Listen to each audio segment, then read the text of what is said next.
I'm Nighat Dad. I'm a founder of Digital Rights Foundation, Pakistan. Take a good look at this image. Her name was Kandil Baloch. She was a social media celebrity in Pakistan. She was using online spaces on her own terms. She used social media to reclaim her sexuality and agency. Kandil did something that no woman ever did. She broke stereotypes and challenged patriarchy in a way that no woman ever did in Pakistan.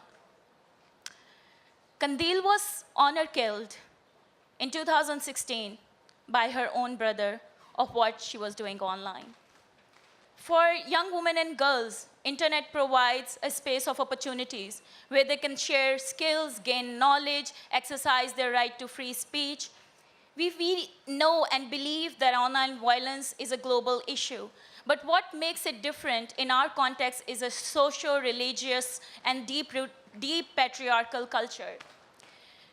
Online violence often leads to offline violence. And what we have seen in Kandil's case, that she was killed in the name of honor killing because of what she was doing online.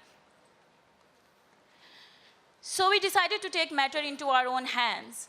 And a couple of women just got together and we established Pakistan and region's first cyber harassment helpline. At the helpline, we provide 3 solutions and services. We provide legal aid through our trained lawyers. We tell survivors and victims of online violence that how they can reach out to the law enforcement, what the law says, how they can go to the courts and proceed with their cases. We tell them how they can use online spaces safely and securely, and we provide them digital security. And we know that when women face trolling and violence, it takes toll on their mental health. So we have trained counselors who talk to them and help them that how they can take rational decisions when they face such situations in the online spaces. In 1.5 years, we received 2,000 calls, and among that, we referred 670 cases to the law enforcement agencies. Per month, average calls, we receive 123, and 63% are the women callers. That says a lot that who is the beneficiary of online violence in the, on internet. So we cannot really do it alone. We have partners who helped us establishing the helpline. UN Women in Pakistan is helping us in building capacity of the law enforcement, that how they can provide judgment-free services to the victims of cyber violence and harassment. So what basically we want governments, policymakers to enact and implement laws keeping in mind human rights principles. We want them to increase and build capacity of the law enforcement. We want international community and UN mechanism to understand that online human rights should be treated the same they treat offline human rights. We want them to work with the local groups so that they can address this issue. We want social media companies to contextualize the issue and make their reporting mechanisms better. And last but not the least, we want to sustain and scale the helpline. Through $1 million, we can reach out to 3 other countries where millions of young women and girls who want to use internet, but they suffer in silence because of the violence either they face or they see. At the helpline, we believe that access to internet is an access to knowledge, and knowledge is freedom. And while we are working for women's digital rights, we are working for equality. Thank you. Amazing, Nighat. Thank you so much. All right, so accelerators, come on up and join. We welcome you, welcome you.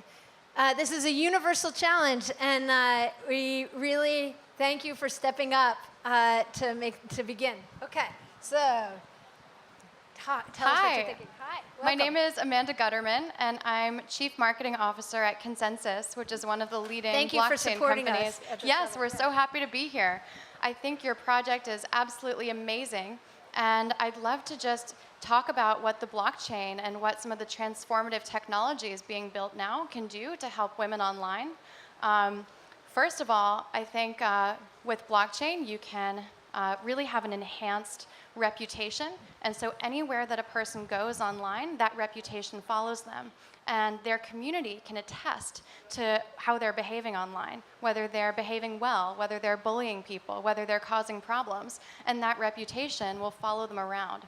And platforms can actually use that kind of reputation to determine who should and who shouldn't be there. So I think, well, with some of these technologies, we're going to see a world where it's easier to identify these kinds of problems. And the second thing is, if a woman can get online, she shouldn't only be able to be free from bullying, she should also be able to have access to the global financial system. Just because she is able to get internet access, she should be able to automatically raise money, start a business, and do all of that in a secure way without the threat of discrimination, or if she wants, without people knowing who she is. So I'm super excited to see efforts like this and to figure out how to join them together with some of the technologies that we're building.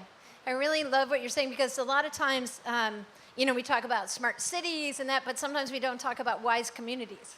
But the technology of, Internet of Things or, digital are for anything. And I love the ideas of using blockchain and our new financial inventions. And I knew you guys are doing a lot of really interesting technology work already, but that you really welcome more people to join you in different ways and partnerships. And so that's a great example of a front we could go. Yes.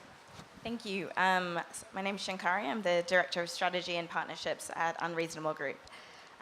Firstly, I think what you're doing is extremely brave, very admirable, and extremely innovative. I know 4 minutes is difficult to get everything across, but having a little bit of background of the organization, it's not just the helpline, but it's also institutional building and helping kind of build the capabilities in both law enforcement and legislation as well.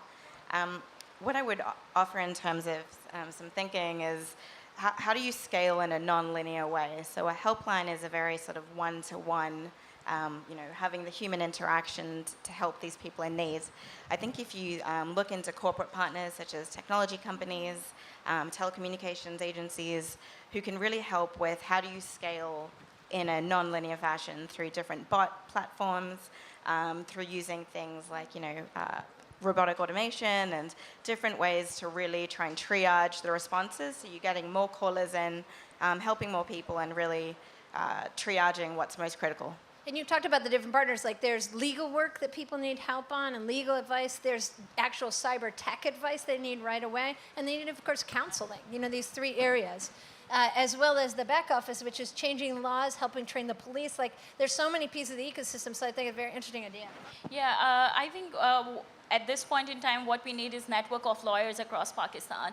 And that's something that when I was talking about scalability, we want the same network in other countries as well, so that women who call us when they need support in the courts or going to the law enforcement, keeping the culture in mind, women don't even go to the law enforcement. So we want this network. We want a network of counselors, not just in the helpline, but face-to-face, conversation with the victims and survivors. And also digital security trainers who can go to people and, give in-person trainings and tell them how they can use these spaces safely and securely. Because as a youth, they encourage youth to get involved in coaching and belonging and working on that way. And then, of course, this is the same way where someone has a solution and others can learn from it. Same thing for the legal system, the police, whoever already is doing it well could learn in a community practice. All right, Alyssa. Hi, my name's Alyssa Lewis from the Skoll Foundation. I kind of want to just buckle down on that point about building the capacity of the system. I actually think in this case, the system isn't broken. There isn't actually a system in place. It's being built real time. And so social entrepreneurs like yourself are really working to create a system that will work for us and really combat and understand these risks so that we can create the world that we want to see. Hasim, yeah, please. Hi, my name is Hassan Azazi. I'm a professor of chemistry at the American University in Cairo. I would like to congratulate you for really hammering this issue. The cyber violence is a very serious issue, but when it's compounded with honor killing, that's become even a much more serious issue that needs immediate address. So I congratulate you on your work. But I'd like to ask you, on your effort to scale up, have you reached to the national parliament in order to raise awareness and legal and reach to maybe police department at a certain level to pay attention to this, and also at the international level from reaching to networks of IT security experts, social workers, and other human rights group in order to give you advice and build your capacity and network? And thank you very much. Okay, and you guys are doing some of that work in really interesting ways. And I think that the opportunity to share what you guys have already learned with other countries there. So I really encourage people to get in touch. And so thank you, everybody. And we're going to move to the last piece. Thank you. Yay.